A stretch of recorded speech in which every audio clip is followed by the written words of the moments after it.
So we start out with an egocentric view of the world. We are everything and everything revolves around us. Is it a spiritual progression to get beyond that, or does it happen? Well, that is a spiritual progression. See. And what that shows up is as a delusion. See. But it's a fact. In the beginning, we are deluded. You believe in the small, see. And you have to grow into the bigger. You believe in the person, you don't quite yet know the impersonal, but eventually you grow into the impersonal because of your experience. It makes it necessary for you to see that what's going on is really impersonal. There are a lot of persons involved in this process. Everyone's involved. Everything and everyone is involved in this process. It's a cosmic event. You enter the impersonal then. You're not alone and you're not a self. So then you have a sense of the impersonal. And then that's a relief. It's a relief. It's not an enlightenment necessarily, it could be for some, but it's a relief to know, oh, this is what's happening. It's really nature itself. We are part of nature. Nature's breathing and being, everybody. Right?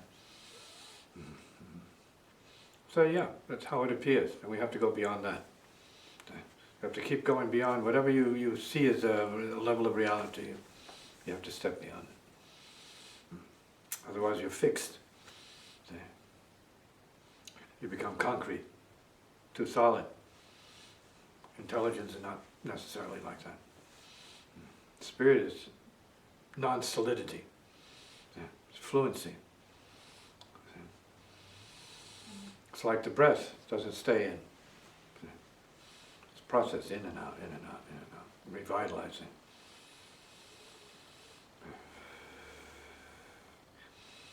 And it sustains you. If you stop that process, you stop everything. So everything has to keep flowing in, out, so. That's another appearance, but we're okay with that one. As a result, we appear to be living as a result of it. That's a fact. It seems like part of that process is prioritizing and putting things in a hierarchy. So some lives are more valuable and more important to us, others are insignificant. And then where we fall in that is up to us. We might put ourselves among the insignificant or among the... Right, into the level of nothings. We are the nothings. That's a very safe place to be. The nothings. We are part of the good spirits. So we're more part of the nothing. See? That means the spiritual. We can even say maybe empty. We are part of the empty. We are the emptiness then. See? And liberated as a result, if it's realized as such. As selfless. It could be useful.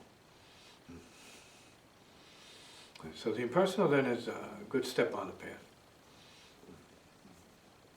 You're just living and you're being and you're making the most of it. And where does it go from the impersonal? Or where can it go? Well, let's say beyond the impersonal, obviously. You want more words? You think words are what you're going to experience words? No. Then you get into no words to label it with. There are no words. It becomes indescript, beyond description. And it's peace. Mind is not being used as a generating machine. See? Generating more stuff, fabricating more stuff, see? More forms, more nonsense as well as sense. More sense, more nonsense. And then there's this presence of light. Whoever can tolerate light. He would say, I don't want any light, I like the noise I was just having, I want to see more things. I love the material, man, can't get over it. More infinite forms of the same thing, wow, wonderful, good. I bet you have to sort that out if you're going anywhere.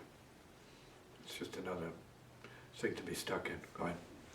So is the self something to be obliterated or transcended or? Well, it doesn't exist. It's something to be understood and allowed to non-exist, allowed to be non-existing. It has to be allowed to be nothing.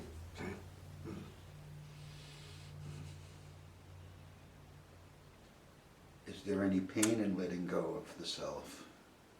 You should know. Are you experiencing pain because of self or because of no self? I guess it would be because of self. So the only pain might be the self's own pain, which is imaginary because the self isn't there, so there was never any pain to begin with, perhaps. No pain.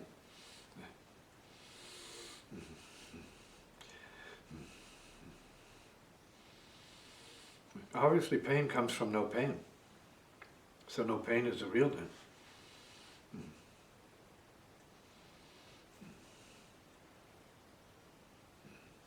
Does no pain equate with freedom? Knowing equates with freedom. Knowing pain is no pain, and knowing no pain is pain, is freedom.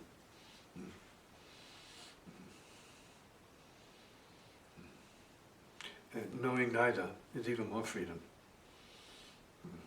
So knowing beyond both pain and no pain. That's freedom. Freedom for what becomes a big question. See?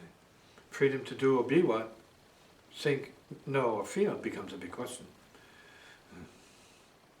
Are we talking about being free to be non-being? Or are we talking about being free to be some other kind of being? See? So all of this is brought under the microscope of what is and what isn't mind. What is and what isn't thought. What is and what isn't feeling. What is and what isn't memory. What is and what isn't intelligence. See? What is and what isn't the body. Because all these things are like coexisting and co-emerging with the body. And whose body is it? Our body, or is it the Earth's body? See? If it's not the Earth's body, is it the solar system's body, the sun's body? Or is it the galaxy's body? If it's not that, it's the universe's body.